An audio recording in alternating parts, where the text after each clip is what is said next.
За бүгдэнд нь гэгээн туулаг өдрийн мэндүргий. За өнөөдрийн Education podcast-ийн ээлж дугаар маань эхэлж байна. За өнөөдрийн зочноор Computer Scientist Хас Чулуу маань оролцож байна. Танд энэ өдрийн мэндүргий. Өдрийн мэнд. За бидний урилгыг хүлээж аваад манай подкаст-д оролцож байгаа танд маш их баярлалаа. Урьсанд баярлалаа. За өнөөдрийн хуулингийнх нь ярих сэдв болохоор химэл оюухан. За магадгүй подкастын маань хугацаа ингээд цаана үлдэх юм бол хоёулаа ChatGPT-ийн талаар бас үзэж олон доо бас нэг дэлгэрэнгүй те бас нэг энгийн байдлаар бол хүргье. Тэгэхээр өөрөө чи яг энэ химэл оюухан талаасаа ингээд маш олон подкастуудыг ерөнхийдөө сонсч байсан. Тэгээд таны одоо яг мэн ажил байгаад байгаа шүү дээ, гол ажил. Гол ажлын хувьд ерөнхийдөө энэ химэл оюухан робот руугаа төлхөө ажиллаж байна уу? Яг өөрийнхөө яг мэрэгжил талаасаа, ажил талаасаа бас манай үзэгчдэд гоё мэдээлэл өгөөч та. За би болохоор өөрөө нэлээд бас химэл оюухан талаар нэг ер нь сайхнаас л та судалж эхэлсэн өөрөө бие дагаад. За тэгээ сүүлийн үед бол бараг сүүлийн жил гарсан бол химэл оюухантай холбоотой ажил бас игээд ингээ явчих.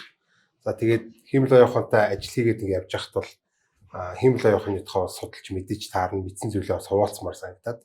Тэгээс од мөндөр сувгаар бол өөрийнхөө одоо нэвтрүүлгээр шинжлэх ухааны гайхамшиг, технологийн гайхамшиг нэвтрүүлгүүдээр хэд хэдэн химэл оюуханы цуврал юм подкаст одоо 11 подкаст уу. Тий. Юунуудыг нэвтрүүлүүдийг бол хийцэн байж байгаа. За тэгээд тэрэн дээр бол химэл оюухан гэж юу юм бэ энэ төр гэдэг одоо энэ чинь бараг л математик статистикийн машин л болчиход байгаа юм бол. Тэгээд маш их өгөгдөл байж байна. Тэр өгөгдөл дотроос бол ямар нэгэн байдлаар бидний юм статистик хамаарлууд энэ хоёр зүйлийг хоорондоо хамааралтай юу, хамааралгүй. Хамааралтай бол хэр их хамааралтай вэ? Би юунээсээ нэг нь төрүүлж одоо нөө casual хамаарал байна уу?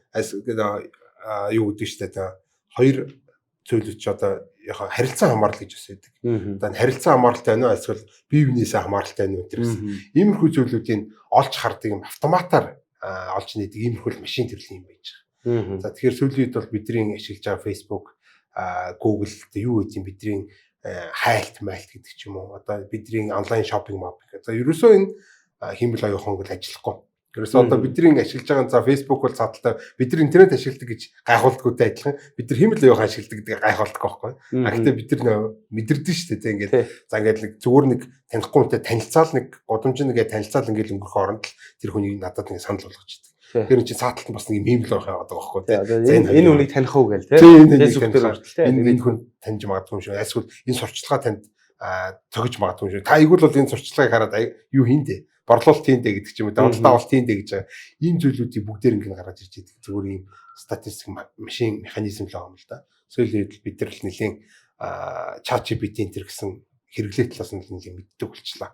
Гэтэл бидний бүр 1900 оноос хойш шатраар хүнийг хожихоос ихсүүлээд ингээ сайхан бидний өнөөдрийн интернет хэрэглээ бүгдээр ингээ юусоо ийм л явах норон дээр авч явж байгаа гэж хэлж байна. Химэл оюухан байхгүйсэн бол өнөөдөр бид нар Facebook чгүй, Google чгүй, email чгүй, нэг онлайн шоп чгүй, Amazon юу гэдэгсээ юу чгүй сууж байгаа. Тийм болохоор химэл оюухан гэдэг нь аюу тийм чухал салбар болчиход байна л да. Ерөнхийдөө манай XM-ийн болохоор нэг 7 хоногийн 3 өдөр вебинар ордог. Вебинарын өрөөнд болохоор CFT талаасаа, хөрөнгө оруулалт талаасаа, эдийн засгийн геополитик гих мэтчлэн маш өргөн цар хүрээний мэдлэгийг хүргэдэг. Тэрний нэг нь бас химэл оюухан байдаг. Тэгэхээр мэдээж энэ ажил төрийн одоо 5 дугаар хувьсгалын үед бид нар цаг үеэ дагаад тренд дагаад хувьсахгүй бол болохгүй шүү дээ, тий. Зөвхөн яг энэгүүрээ байгаад иж болохгүй. Тэгэхээр үзэгч хүмүүстэй болохоор өнөөдөр бол би гоё ингээд химэл оюуханыг яг бүр ингээд танаас бол ингээд одоо дэтэлчж би бүр асууна. Ерөнхийдөө тэгэхээр химэл оюухан гэхэр хүмүүс зөвхөн ChatGPT-гээр төсөөлөд байгаа. Ерөнхийдөө мас ерөнхийдөө тийм биш магадгүй баг. Тэгэхээр одоо жишээл химэл оюухан. За химэл гэдэг үгнээс нь айлаа эхлэе л дээ.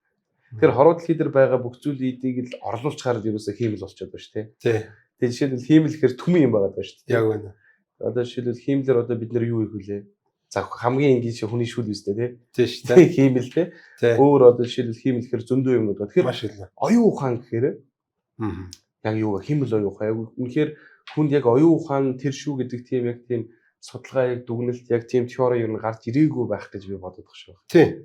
Ер нь айгүй тийм философийн талын асуудал болж байгаа. За тэр химэл гэж айгүй тийм гоё тодорхойлолтоос аюул ингээд ямар нэгэн байгаль дээр байгаа зүйлийг бид тэр химлэр хүний гараар тий хүний гараар хийх гэж оролдох юм бол тэрийг бол химэл гэдэг. Химэл гэдэг нэ. Сарыг химлэр дуурлаад хиймэл дагуул хийцэн. Хиймэл дагуул гэдэг чинь сарчин бол дагуул байгаа байхгүй тий.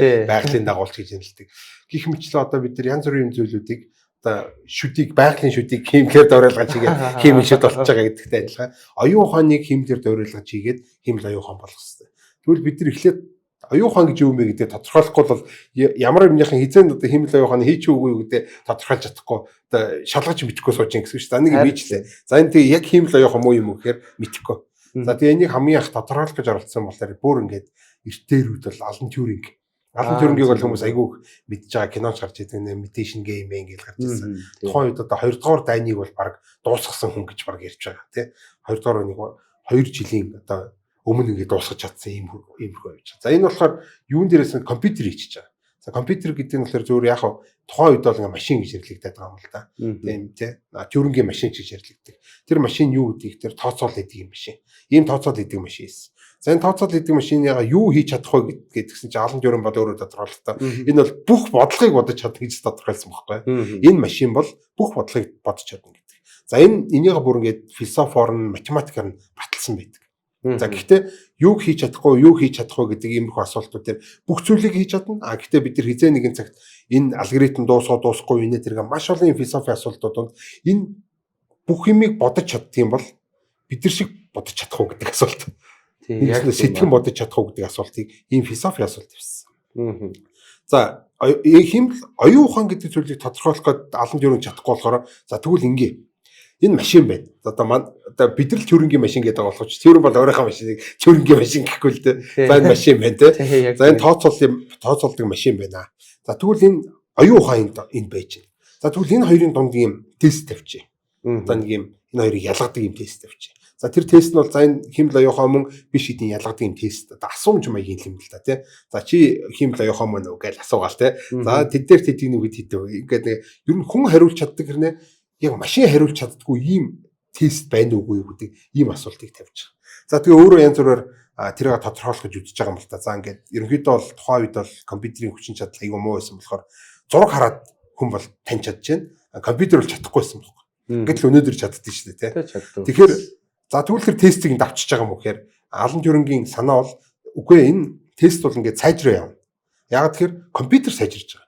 Ямар нэгэн асуулт яг энэ хоёрыг ялгаад салгаад байна гэж үтэл л да. За саяны зураг тэмдэг шиг.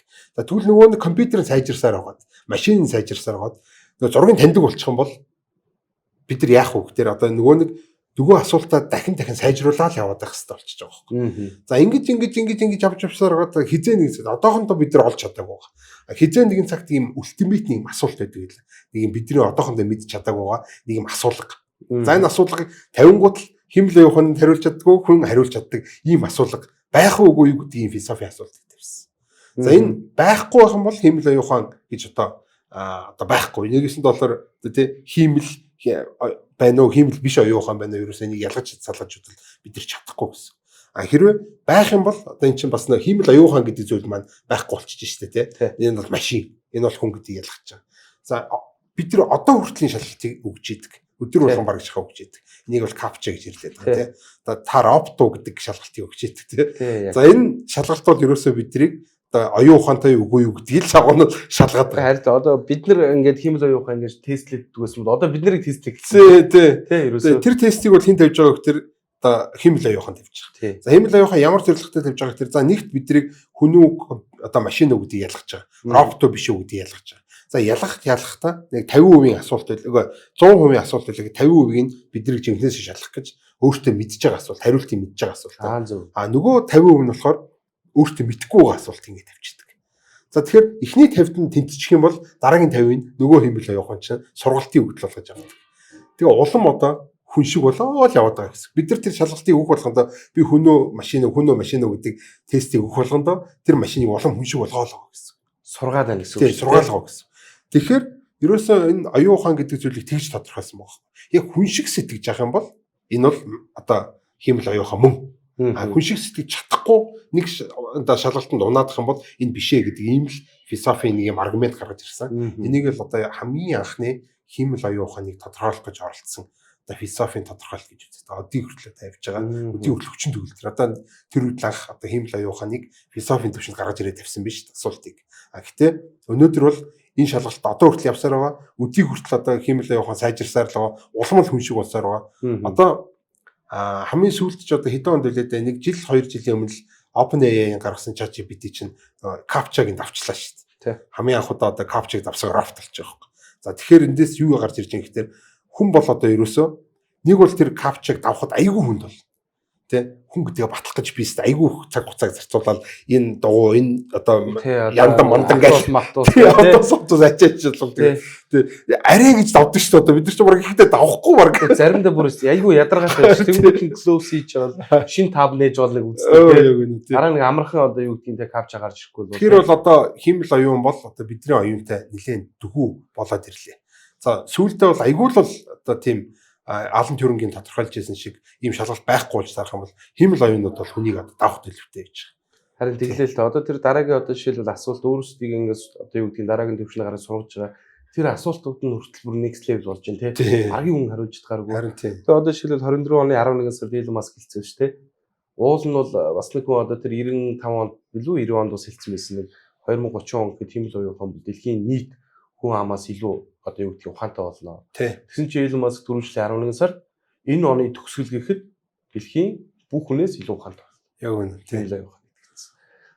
Одоо тэгвэл эндээс хиймэл оюун ухааны эсрэг мэдээж ингээ аливаа зүйл чинь ингээд нэмэх хасах эрг сөрөг талтай байгаад байгаа шүү дээ. Одоо би өнгөрсөн авар нэг подкаст үзэж байгаад хиймэл оюун ухааны эсрэг ганц том дархлаа байгаа.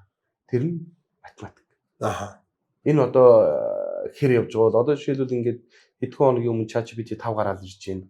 Тэнгүү тэрний үзүүлэлтүүд маш их бодлогоодыг боддог. Одоо бид хоёрыг гитэмст байхад хүртэл нөгөө математикийн одоо юу гэдгийг дээд мэд заадаг багш хүртэл ингээд энэ одоо жишээлбэл ботгыг бодчих юм бол $100,000 $100,000 гэх ингээд баахан бодлогод байдаг тий. Хариу нь гараагүй ингээд бодож чадаагүй тийм бодлого байдаг ус. Тэнгүүд одоо сүүлийн 3-4 жилийн хугацаанд хүн тэр бодлогоодыг бодохгүй ш. Одоо хүн тэр бодлогоодыг бодох биш. Одоо яг өөрөөсдөө хөгжүүлж байгаа тий. AI-аараа бодуулдаг тийм тэмцээн хүртэл гарцсан байсан. Тий. Одоо нэг тэр бодлого бодох нь $10,000 $20,000 шагналын сантай гэл. Тэгвэл би сая нэг хавар тэр нэг хүнийг үзчихсэн юм аа. Ерөөсө хиймэл оюун ухаанд одоо ингээд өгчөнгөө тэр яг та нэг ChatGPT-ийн нэг 4.5 авыг л ашиглаж ирсэн баг. 10 жилийн одоо жишээлбэл математик өгчөнгөө бодож чаддгүй. Тэгэхээр одоо бол хүн төрөлхтний үед хамгийн дээд түвшинд хөгжсөн шинжилгээ ухаан бол математикийн шинжилгээ ухаан гэж боддог байхгүй юу. Энэ бол бас хэр зөв бол танихаар бас дээрэс нь яг хиймэл оюун ухааны эсрэг дархлаа нь яг математикийн шинжилгээ ухаан байж чадах болов. Танихаар бол яг хиймэл оюун гэж өөрөө бас математикийн багаж математик гэж өөрөө хэлж байна. За түрүүний Алан Тюринг гэдэг нь хөрчин болохоор өөрөө бас математикийг тодорхойлох гэж оролдож исэн. Математикийг тодорхойлох гэж оролдож исэн тэр тодорхойлолтод дунд бас ингэж хөгжүүлэлтэнд оролдож исэн юм баггүй. Хамгийн анх бол Гилберт гэдэг бас аюул мундаг математикч юм. Ер нь бол өнгөрсөн мянганы бол хамгийн том математикч гэж авдаг юм уу. За энэ хүн болохоор математикийг формалчлах уу тодорхойлох гэж оролдсон. Ингээд болохоор математик хэл гэдэг юм орж ирсэн. Формал хэл гэж нэрлэдэг. Тэгээ математик хэл гэдэг бол аюул энгийн л дээ одоо программист хүмүүс бол нэлээд сайн мэдтий. Бид нар бол ингээл ховцогч зарлана, функц зарлана гэж явдаг тийм. Математикийг яг тэгж тодорхойлж ингэж явдаг байхгүй. За математикийн аксиом гэдэг нь одоо тийм ховцогч байна, функц байна гэдэгтэй адилхан. Одоо геометрчсэн цэг байна, зураас байна, тэгээд тойрог байна, гортог байна гэл ингээл одоо энэ хідэн юмнуудыг зарлаж байгаа л хооронд ингээд эвлүүлээд хідэн аксиомуудыг нийлүүлж байгаа теорем гаргаад теоремуудаа нийлүүлж байгаа л ингээл том юмнуудыг байгуулчихдаг. За математик л ерөөсөө тийм юм. Хитгэн үгэн дээр тулгуурлаа. Одоо энгийн одоо хэл л авахгүй одоо математик гэдэг чинь тий. Одоо програмчлалын хэл гэдэг чинь математикийн хэл гэж байна. За тэгэхээр ерөөсөө энэ хэл гэдэг зүйлийг бид нар хэл класс нь гэж авч тодорхойлж чадах юм бол одоо формал байдлаар нь тодорхойлж чадах юм бол математик гэдэг бол өөрөө зүгээр юм бидний хэл судлалын механизмаар шууд тодорхойлж болох зүйл байхгүй. Энэ бол хэл гэж тодорхойлж байна. Гэхдээ хамгийн алдаа багтаа хэл гэсэн үг шүү дээ тий. Хүний хэл бол нэлээд алдаа ихтэй гэдэг бол одоо тодорхойгүй байдал ихтэй гэдэг бол математик бол хамгийн одоо тодорхой товч өгöd тодорхой гэж хэлж байна. Тэгвэл одоо бидний сүүлийн үед ашиглаад байгаа хиймэл оюун ухаан бол хиймэл оюун ухааны загвар бол хэл судлалыг хиймэл оюун ухааны загварууд гэж яваад байгаа шүү дээ тий. Language моделлууд гэж ирлээд байгаа. Large language гэж байгаа шүү дээ. Natural language гэж ер нь бол language л language. Тэр өөрөөсөө хэл судалдаг л байх юм бол тэр математикийн формал хэл вэ нэ хүний хэл вэ нэ програмчлалын хэл вэ нэ бүгдээр ингэ сурч чаддаг. Тэгэхээр өөрөөсөө энэ математикийг бол бүрэн одоо тодорхойлж бүрэн хүнээс илүү болж чадчих. Одоо энэ сүүлийн үеийн ChatGPT за тэрс маань сайхан хэдхэн оны өмнө гарсан GPT 5 гэдэг бол ерөөсөө өөрсдөө тодорхойлж байгаа шүү дээ. Энэ бол профессорын PhD докторийн төвшөнд гэж сэтгэж чадна гэдэг аахгүй. За тэнгуут чинь тэр чинь математикаараа ч адилхан систем гэсэн. Тэгээ одоо нөө математикийн янз бүрийн олимпиадуудын бодлогуудыг хүртэл аягүй сайн бодож байгаа. Хүнээс илүү сайн бодож байгаа. Удахгүй бол одоо нөө Демис Хасабисгээ саяхан өнгөрсөн жилийн Нобелийн шагнал авсан. Бас ийм химэл оюун ухаанаар ийм протеин фолдинг гэдэг. Тэг нөгөө нэг түрүүн хэлснөө сая долларын шагналтай 1007 бодлого чинь нэг бохгүй юм чинь. Энийг бараг л ингэж ботсон. За энэ протеин фолдинг бол хийцэн. Энэ өөрөө P versus NP гэдэг бас тэр сая долларын шагналтай бодлого байхгүй. Одоо энийгээ бодохгүй явчих. За тэгэхээр ерөөсөө химэл оюун ухаан гэдэг бол одоо $1000 чинь авах хэмжээний ийм оюун ухаантай болох чинь. Болох чинь ч одоо болоод эхэлсэн байна. Энийг аль хэдийн ажил хэрэг болгоод Нобелийн шагналтай Демис Хасабис чинь хэрэглээд эхэлсэн. Гэхдээ яг хүнтэй харьцуулахад бол ингээд хүний эсрэг хүн одоо илүү давуу талтай байх зүйл бол за одоо ингэж хэлж байгаа юм л да. Хин хэлсэн бэлээ тэр юм орчижээ.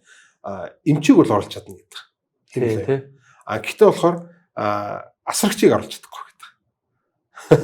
Яг тэгж одоо харилцаа суртаа юмнуудыг харилцаа оруулж чадахгүй байгаа. Тэр ч м одоо жишээлбэл хүмүүс бол одоо за ингээд онгоцыг бид нар химэл оюун ухаантай за ингээд метро энэ машин энтрийг ингээд химэл оюун ухаанаар жолоод ямар ч жолоочгүй болгочлаа гэж үтэл. Энэ маяг математик статистик талаас бол энэ чинь илүү аюулгүй байхгүй. Яг л хүн илүү алдаа гаргаад байдаг. Гэтэл нөө дотроо сууж яваа зорчигчдын үед болохоор хүн байхгүйг нь илүү айц төрүүлээд. Тэнгүүд эн чинь яг энэ төрлийн одоо мессежүүд бол тэнд үлдчихнэ гэсэн үг шүү дээ. Би хүн гэдэг нь амар чухал юм байж байгаа. Энэ бол гэхдээ зөвхөн сэтгэлээрийн асуудал та. Одоо ингээл шинэ төрж байгаа хүүхдүүд бол ChatGPT-тэй харилцаад ChatGPT-тэй харилцаж байхдаа бол хүн цааталт хүн байна уу, машин байна уу гэдгийг ялахгүй. Одоо бол бид нар ингээ ялгаад байж байгаа шүү дээ. Шинэ одоо энэ ChatGPT-гээр одоо хэлд орж байгаа хүүхдүүд бол анханасаа сэтгэлгээ нь чи машин гэдэг бол гээд яг л хүнтэй адилхан энэ зэрэгцэх түвшний ийм зүйл юм байна, бодгаал юм байна гэдгийг мэдээд ийм мэдрэмжтэй өссөн бол тийм химэл оюун ухаан удирж гэнэ үү, намайг химэл оюун ухаан асарж гэнэ үгүй хүн асарж гэнэ гэдэг ялгааг болчихно. Одоо бидний уламжлалт сэтгэлгээ бидний аль хэдийн сурцсан, хүнтэй харилцаа сурцсан энэ одоо зүйлд бол хүн бол ингээд местэй хадгалаа байж байгаа. Тэгээ дахиад нэг ийм 10 жилийн 20 жилийн дараа бол ингээл хүмүүсийн ингээд хэрэглээ улам багасах гэдэг юм л дээ. Энэ бол нэг аюулаа. Гэтэ хүн евро хамгийн том давуу талтай гэхээр ганц химэл оюун ухааны хийж чадахгүй байгаа зүйл нь бид нар генерейт хийж чаддаг байхгүй. Одоо нэгэсэндээ шин санаа гаргаж чаддаг. Одоо шин зүйл бий болгож чаддаг. Энийг одоо яагаад ч химэл оюун хийж чадахгүй. Яг химэл оюун бид нар зурж байгаа юм шиг харагдаад байгаа. Зохиол бичиж байгаа юм шиг санагдаад байгаа. Гэхдээ үнэхээр өмнө баахан хүмүүсийн бичсэн зохиол, өмнө баахан хүмүүсийн зурсан зургнууд дээрээс зүй тогтлыг нь олоод тэр одоо зүү тогтлоор нь зураг зураад байгаа юм шиг бидэрт харагдаад байгаа боловч цоо шин одоо өмнө байгаагүй зураг зурчих. Эсвэл цоо шин өмнө байгаагүй нэг нээлт хийж гэх юм бол одоо бол хүн л энийг хийж байгаа. Одоо химэл оюун ухаан тэрийг хийж чадахгүй. Тэгэхээр энэ шин зүйл бий болох, энэ өгөгдөл бий болох гэдэг зүйл дээр бол хүн бол одоо хүртэл баг шивээрээ. Яг тийм. Одоо жишээлбэл тэр креатив талаас ингээ ярьж штэ тий.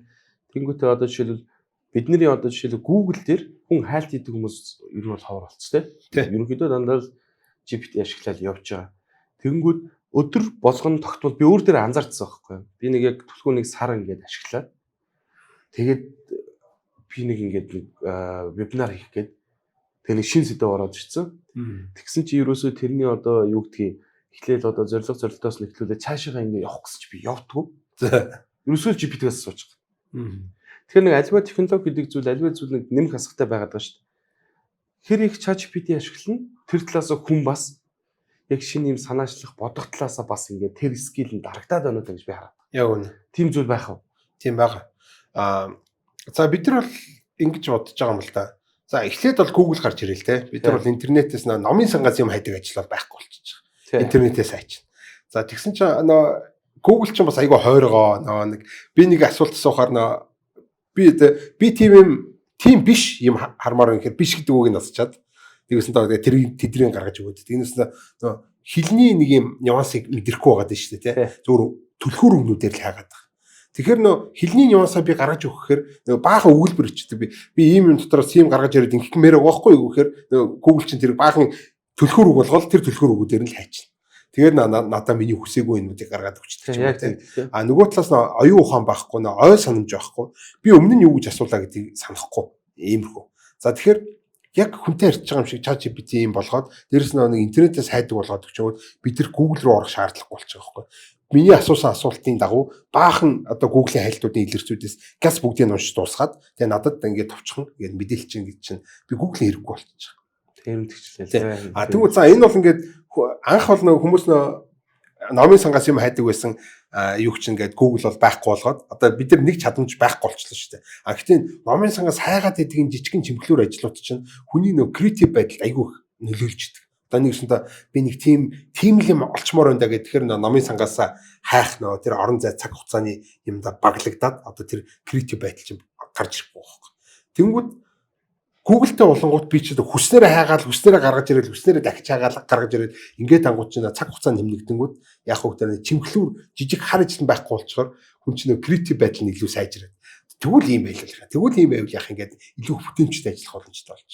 За тэгсэн чинь Google нь өөрөө бас яж байгаа нөө тийм нэг номын сангаас хайдаг ажил шиг хар ажил болчихоор одоо ChatGPT-гээр бид нар бол жинкнээс одоо бид нар жинхэнэ одоо нэг креатив байдлаар харилцах боломжтой болж байгаа юм. ChatGPT-ийн нэг сул тал байгаа нь болохоор psychofencing гэж нэрлэдэг. Хүний ам дагуулдаг нэг тиймэрхүү сул талтай. За жишээлбэл би ийм юм байдгүй гэж асуугаач. Өөстө гоё асуулт байна гэд байдаг талаас нь хариулах гэдэг болцдог. Айлсгүй чиний буруу шүү дээ. Наад чи ингээд би өөрөө албаар буруу ингээд тал руу чиглүүлэхээр тийш дээ таны зөв шүү дээ гэдэг миний ам руу бэлгүүний те нэг Монголын нийгэм хэцүү шүү дээ гэл тэнгүүд хэцүү л шүү дээ гэл тэгдэг те гоё шүү дээ гэдэг гоё шүү дээ. Тэнгүүд энэ дэр ч юм болохоор яг одоо амын дагуулж байгаа нь л хүнийг одоо сул тал руу хөргөж байгаа. Тэрнээс бол бидний хар ажлыг хөгжлээд өгч чинь Google-ээс яах хар ажлыг хөгжлээд өгч чинь. Тэгээд бид нар илүү олон асуултыг илүү богино хугацаанд дотор илүү хурдан одоо тэр хариултанд хүрэх боломжийг олгож байгаа ч гэсэн одоо сүүлийн үед бол бид нар ChatGPT энийг бол загнах хэрэгтэй. Чи битгий ам дагуулад бай. Тэ. Одоо ер нь ихэнх одоо ийм юуны LLM модельүүд гэж нэрлэдэг байгаа шүү дээ. NLP модельүүд одоо энэ ChatGPT шиг ийм трансформер загваруудыг бол ингэж одоо загин сургадаг болсон. Битгий ингээд ойлгоноод бай, битгий ингээд ам дагуулад бай. Яг л одоо чи тэр хүн буруу хариулж байгаа бол буруу гэдгийг шууд хэл гэдэг ч юм уу те. Одоо prompt-уудаа бүр яг ингээд зааж өгөх нь шүү дээ. Тэгээ нөгөө талаас хүмүүсийг бас загнаж байгаа. Та нар битгий please гэж яаж битгий гуугаад бай те. Битгий хэмэл аюуханаатай ийм эвтийнхэн найрсаг харилцах гэдэг оролтод. Энэ өөрөө цаанаа нэг юм тогны зарцуулт их байгаад байна гэдэг байгаа байхгүй тий. Шууд асуух юм асуу. Тий энийг гаргаад өгөөч please тий гуйж дээ ингүү сайн байна энэ төр гэж байгаа. Үг болгон ч л цааталтай тог гүйжэдэг болохоор шууд асуух асуултаа асуу. А нөгөө талаас нь хэмэл аюухануудаа сурахтаа ч гэсэн та нар шууд хариулт. Битгий амын дагуул битгий одоо юм тэр хүний талд орох гэж тал засаад гэдэг чинь. Энэ нэг талаас нь бизнес талаас зөвлөлт байна. Хэрэглэгчтэй татах гад хэрэглэгчтэй донтуулах гад шүү дээ. Хүн чинь тийм донтдог байхгүй тий. Хүүе ямар гоё асуулт асууч яа сте. Ямар мундаг асуулт. Ямар мундаг юм бэ гэдэг харж хөөрөлтэй тийштэй гэл ингээд харилцаад байгаа байхгүй тий. Тэнгүүт чинь энэ зүйлийг нь байхгүй болгож ийж одоо хэмэл аюухаа. Одоо илүү бидний харилцаа илүү сайжрах гэдэг шүү дээ. Тэгээд яг өөрөө ч асуусан асуултыг тэр байхгүй. Бид нар нэг муу зан сурж яах нүгд сурж байгаа байхгүй. Тэр сурж байгаа занд одоо нэг юм ам дагуулдаг нэг нөхрөл намайг хөөргöd байгаа байхгүй тий. Энэ л муу зан. Босдол зүгээр гайгүй. Одоо түрүүний яриан дээр нөгөө эмч сувилагч хоёр одоо жишээ гарч ирж шít. Одоо жишээлбэл нэг магадгүй 5 жилийн дараа за магадгүй хэцэд гэхтэл 5 жилийн дараа магадгүй манайд нэг 10 жилийн дараа гэхэд нэг тийм яриа гарах болов гэж би бодоод байдаг байхгүй. Тэр нь юу вэ гэхээр хүчи эмчд үзүүлсэн юм. Тэгээ эмчилд үзүүлснээрээ их тийм нэг гим хийцсэн юм шиг тий. Хэмэл оюухаа өгчөж идэх хаа тий. Магадгүй бид нар одоо юу гэдэг тархины зураг авахууллаа, томограф авахуулчлаа тий. Очоод бид нар хэмэл оюухаа одоо уншуулах хэрэгтэй шүү дээ тий. Дөнгөд одоо жишээлбэл тархины зургийг одоо юу гэдгийг магадгүй одоо жишээлбэл тэр бол YouTube дээр их контентууд байгаа юм л да. Тэнцэнээс би базаа өргөж байгаа. Тэр үнцг нь юу вэ гэхээр тархины зураг авахуулаад нэг эмчтэр үзүүлэнгүүт нөгөө яг тархи судлаараа 10 жил 20 жил ажилласан тийм чадвартай хүн шүү дээ юм аа тархийг. Тэнгүүдээ мэдээж тэр чинь очир дуугаар үн хөлс гэдэг ч юм ингээл зөндөө юм. Эсвэргээрээ нөгөө зургийн химэл оюухаар. Оролцонгууд өө тархи чинь ингэсэн биш үү тэгсэн биш үү. Энд дээр ийм асуудал үүсэн байна. Дараа ийм гам бараар ийм хоол идэрээ би ийм байдал чинь гэдэг. Нөгөө нэг 10 20 жилийн нөгөө дата одоо юу гэдгийг те датаг чинь 1 секундын дотор ингээл уншуулчихж байгаа. Магадгүй эндээс хамаарат ирээдүйд өө чи яаж юм бэ те чи химэл оюухаа ашиглаж мэддэг юм уу чи очиж баг эмчид үзүүлээд яах юм бэ гэдэг чинь иймэрхүү яриа гарч магадгүй хэл хүмүүс айгүйх яриад байгаа байхгүй. Тий. Тэр бол гарахаас аргагүй л дээ. Яг тэгэхээр одоо манай энэ химэл аюухан гэдэг чинь статистик өгөгдлийн дагуу ажиллаж байгаа болохоор тэр статистик алдааг одоо энэ алдааны магадлал багасгахын тулд ингэж сургаж байгаа. А гэтэл хүн бол энэ чинь бас айгүй тийм рандом айгүй тийм санамсаргүй зүйл байхгүй. За тий гинт ядарсан үедээ буруу шийдвэр орно. За тэр ч юм одоо энэ шүүгчдийн шийдвэр. За энэ эмчийн гаргаж байгаа шийдвэрч яг адилхан байхгүй. ингээд өмнөх өдөр нь ядарсан альсгол гэдэг шоу утцсан ч юм уу тий ийм байх юм бол буруу шийдвэр гаргах магадлал ихсэн. За тэнгуүтээ одоо зөнжээж болно, альсгол одоо сэтгэл хөдлөлтөд автчихж болно гэдэг ч юм уу тий. Нөгөө талын хүн нь бас нэг дургу хүн альсгол дуртай хүн ээж болно гэдэг. Өчнөө ийм холбоо хамаарлаас болоод тэр хүний шийдвэр гаргалт аюу тийм санамсаргүй байгаа даа байхгүй тий. За яг нь туршлагатай эмчнэр бол олон жилийн туршлагаар ингээ хариулж байгаа. Тэгвэл тийм олон жилийн туршлагатай маш олон эмчнэрээр нэг хэмнэлээ явахыг сургаж чад тэр хэмнэлээ явах нь чинь ямар нэгэн тийм гадны нөлөө байхгүй. Дээрээс нь ядрахгүй тий 24/7 тий тэгээд хурдан иймэрхүү байдлаар ингээ гаргачаар бидэрт л гоо ашигтай. Гэтэл одоо хүртэл хэмнэлээ явахнууд бол яг тийм сайн гаргаж чадахгүй асуудал нөө 20 жилийн туршлагатай хүмүүс чинь цөөхөн нэгт. Тэгээд нөө өгөгдөл цөөхөн. Иймэрхүү нөгөө датагаа одоо юу гэдэг өгөгдөл боловсруулаа үлдээсэн бол тий. Тэр хүмүүс чинь баг тархинд л юм байгаад байгаа шүү дээ. Яг үнэ тий. Тэгсэн чинь одоо ингэж юм л та. За цөөхөн эмчнэр байж болно. Цөөхөн өгөгдөл хийж болно. Тэгсэн чинь одоо өгөгдөл их байж бид нар чи илүү сайн сурах гэдэг шүү дээ. Тэгсэн чинь хиймэл оюухнаар өгөгдөл гаргадаг одоо генерейт хийлэгдэг иймэрхүү юмнууд гарч ирж байна. Одоо энэ diffusion моделүүд гэж нэрлэдэг. За жишээлбэл би нэг юм хүний зураг зурулчихна. За ингээд рентген зураг зурулчихна те. Гэхдээ зуруулахдаа болохоор өвчтэй зурвал. Нэгэсэнд одоо тэр нэг юм хиймэл зургийг өвчлүүлж яах гэсэн үг. Албаар юм өвчин гаргаж ирээд за өвчнгүүдэл ерөнхийдөө иймэрхүү байдсан байна гэдэг зүйлтгэл нь болгонгуудаа өвчнөд юм шиг ингээд мангар олон зургуудыг гаргаж ирээд тэрэн дээр өөр нэг хиймэл оюуханыг за энэ өвчнөд өвчнгөө гэдэг ингээд өгдлөө хиймлэр буюу синтетикээр ингээд ихсгэж байгаа байхгүй. За ингэж ихсгснээр болохоор нөгөө нэг эмчнэрийн чинь цөөхөн эмчнээс гарч ирсэн цөөхөн өгдлийг илүү их болгоод хиймэл оюухануудад сурах чинь гэсэн. Тэгээ одоо жишээлбэл final дээр мэдээж тэр эмчнэр бас юу яа тий ажилласан шүү дээ тий. Наагуурах зүйл дээр нь ерөөсөө тэр датанууд үзүүлэхын тулд синтетикээр үсгээд байна л гэсэн үг шүү дээ тий. Тэгээ энэ дээр яг нэг тэр эмчтэй хөрх яах юм бэ гэдэг асуулт гарч ирж шүү дээ. Тэгээ тэр одоо зааж өгсөн эмч одоо ингээ охироод дуусч байгаа юм шүү. Гэхдээ одоо тэр эмч чинь бас цаашаа өвшөө судлах сонирх зөндөө юм байдаг. Гэтэл эндээ нэг ширхэг одоо өвчин дээр ч юм уу те насаараа ингээ гацчих байгаа байхгүй. Айгуу мундаг эмчтэй. Тэгэхээр энэ зүйлүүдийг гяс болгох юм бол тэр эмч дараагийн за тэгвэл энэний дараагийн төвшний эндээс бүр илүү цөөхөн байдаг энэ өвчнийг нь би ингээд судлъя л да гэдэг ч юм уу. Одоо нэгэсэндээ өөрийнхөө сонирхож байгаа одоо тэр чинь өөрийнх нь сонирхол бүр тэнд байлаа гэхэд одоо бол нэг юм хар ажилласаа болоод энэ хүндээ гацчихад байна шүү дээ. Ашигтуулын коэффициент нь ерөөсөө доороо байгаа шүү дээ. Тэгэхээр одоо ингээд тийм л оюуханаар өөрийнхөө одоо энэ өдөр тутмын альсгол одоо өөрийг нь орлуулчихаар тэр хүн чинь дараагийнхаа илүү гоё юм хийх байхгүй өөрийнхөө илүү юм гэж тий. Тийм л юм хийх гэсэн. Зөв. Тэгэхээр нэг одоо жишээлбэл ингээд надар ч гэсэн тохиолддог байхгүй юу? Одоо жишээлбэл ингээд манайх ч нөгөө вебинар гээл тэгж байгаа тий. Анхан дунд агсан гүнзгий гээл явж байгаа. Тэнгүүд ингээд анхан шатын ингээд орцсон. Дунд ингээд агсан лугаа ингээд явж байгаа штэ. Тэнгүүд гинт хэдүүн орж ирэл дөнгөж орж ирдэг. Тэнгүүд эргээл анханаагаа тайлбарлаж явчихдаг. Тэгээ тэнгүүд энэ ч нэг механик юм динамик юм яваад штэ тий. Тэнгүүд заавал бид тэр анхан дунд гэдэг тийм нэг бичлэг дата баасыг үүсгээд за чи энэ бичлэгийг үзчихээд надтай ингээ холбогдороо гэдэг ч юм эсвэл ойлгохгүй байгаа зүйлээ ингээ яагаараа гэдэг ч юм уу асуугаараа гэдэг ч юм уу. Тэгэх юм бол миний яг би дараач юм хийгээ явах гэдэг байна. Бас яг ингэж л бас нэг жил гараа явсан. Айгу хүн болгонд ингээ тайлбарч ингээл явдаг бас. Тэнгүүд тэр эмч болохоор хажууд бол нэг хиймэл оюухан ашиглаад өөрийнхөө хөгжүүлээд нөгөө юугаа сургаал те. Одоо машин learning-ээр те сургаал яг одоо юу гэдгийг тэр ханиадан дээр хатгаан дээр ийм шүү шинжин ийм шүүгээл хажуудаа ингэсэн байхад магадгүй тэр Нобелийн одоо юу гэдэг шагнал авах тэр төсөл рүү ингээ явж ивэл болж байна. Яг ингэчих юм бол гоё болж байна. Тэгээ одоо жишээлбэл хиймэл оюуханы давуу талууд чинь ингээл маш их болчихлоо. Салбар болгоныг л ерөөсөө инновац те. Ерөөсөө тэгж байна те. Тэгэхээр бол одоо жишээлбэл маш олон одоо юу гэдгийг янз бүрийн хорт тавдруудыг бол ингээл имжлэл эхэлчлээ л дээ те. Нанаа робот үүсгээл те. Тэ төрөл бүрийн аргаар имчилж байна. Оншилж байна. Одоо сүүлийн үед бол эмчилж байна тий. Одоо эмнэлгийн багж тоног төхөөрөмжүүд сүүлийн үед бас аюу тийм хэмэл оюухантай гарч ирдэг болчиход. Харин рентгенийх аппарат нь өөрөө хэмэл оюухантай байх жишээтэй тий. Эсвэл софтвер одоо програм хангамж нь өөрсдөө хэмэл оюухантай заасан ирдэг. За тэнгуут чинь тэд нар ч амар том давуу талтай болчихоо. Одоо бидэрт бол амар их хөгжил ингээл хадгалаа ингээл тэ нэг юм дата центр метр байх шаардлагагүй. Тухайн үед нь шууд тэр гарч ирж байгаа өгдөл төр шинжилгээ хийгээл тэгэл бүх хэрэгтэй юмнууд нь авч үлдээл тэг ингээд тэр өгдлүүд бол заавал одоо ингэж хадгалах шаардлагагүй. Одоо бид нар ингээд чухал юмнууд авцсан юм чинь тэр өгдлийг хадгалах шаардлагагүй. Интер гэдэг чинь олон давуу тал үүсэж байгаа. Тэгэхээр одоо техник технологийн хувьд ч гэсэн одоо бидний зардал багасаад эхэлж байгаа байхгүй тий. Яг тэгж.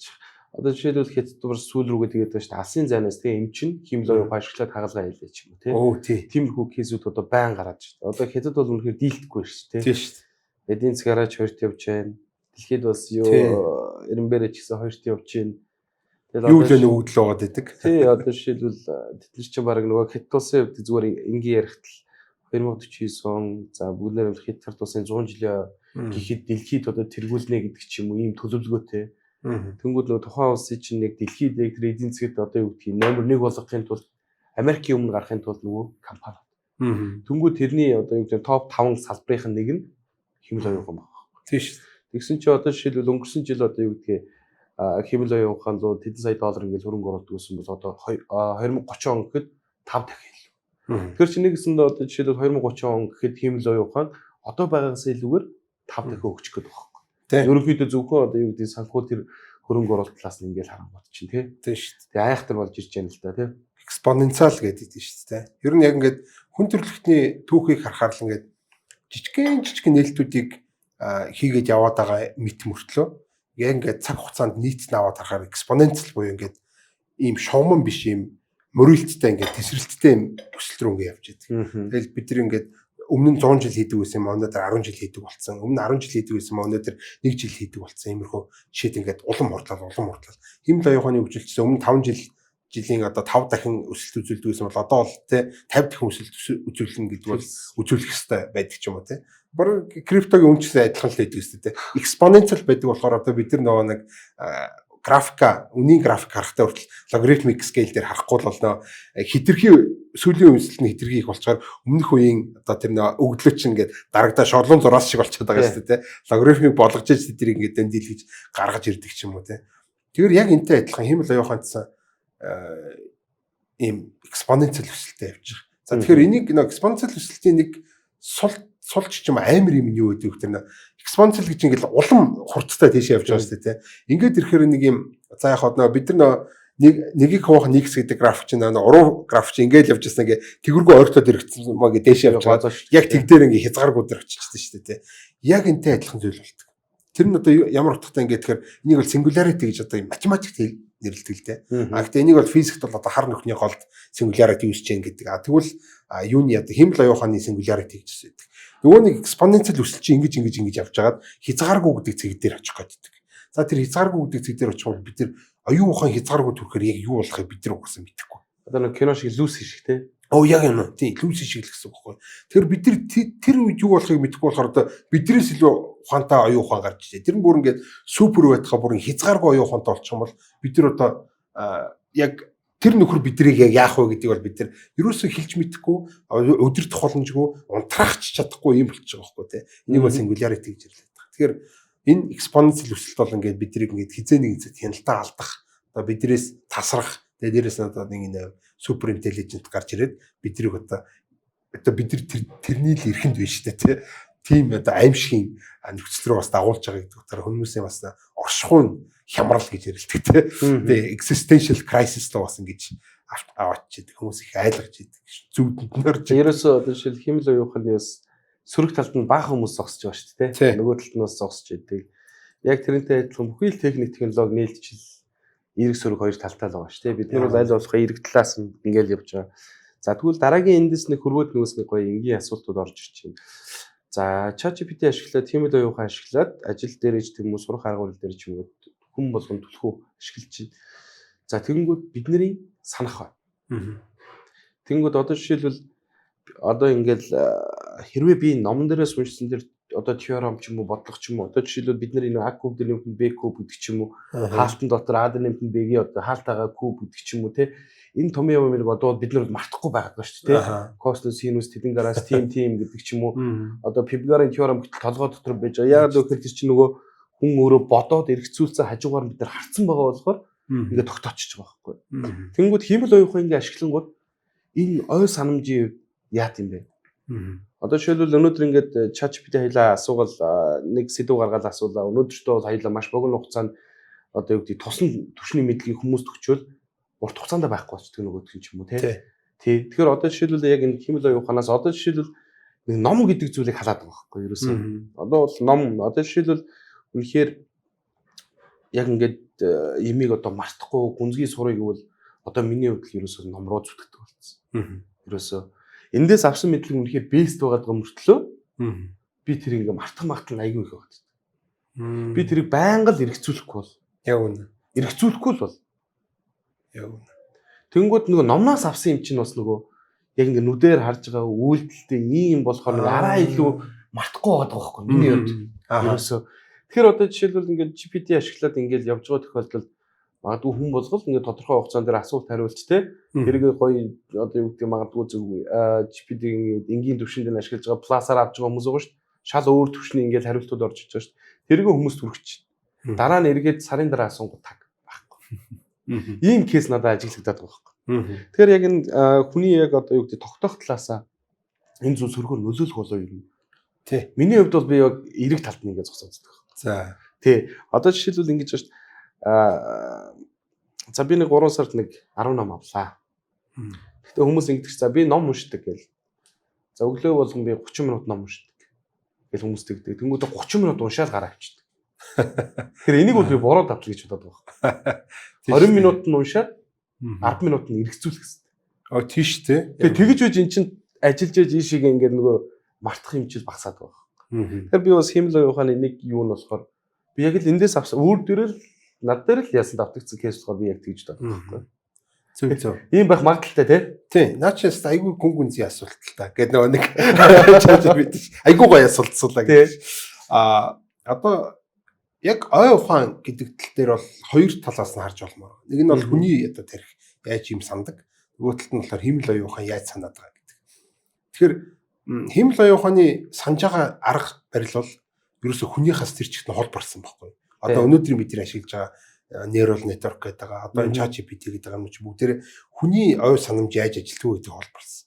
Үнээрээ компьютерийн ой санамж гэдэг чинь одоо бид нар л мэдж байгаа дүүрчдэг ийм юм байгаад байгаа шүү дээ. За би нэг хичнээн терабайт харттай хичнээн терабайт одоо энэ санах хойтой байлаа гэд нөгөө нэг хитэн баахан кино тухуулаад ингээл тавьж байгаа дүүрчдэг. За дүүрчгэл юм бол тэндээс ерөөсөө дахиж нэмж юм бич чадахгүй. Гэхдээ яг тэр дотор байгаа мэдээллийг А бэгүү, Ба бэгүүлийг задаа гаргаад ирдэг. За энэ бол айгүй мондөг юм байна. Гэтэл хүний ой санамж яаж ажилтгийг гэхээр бидний хүний ой санамж тэр хэдэн терабайтын бэ гэхээр тийм тоо байдаг байхгүй.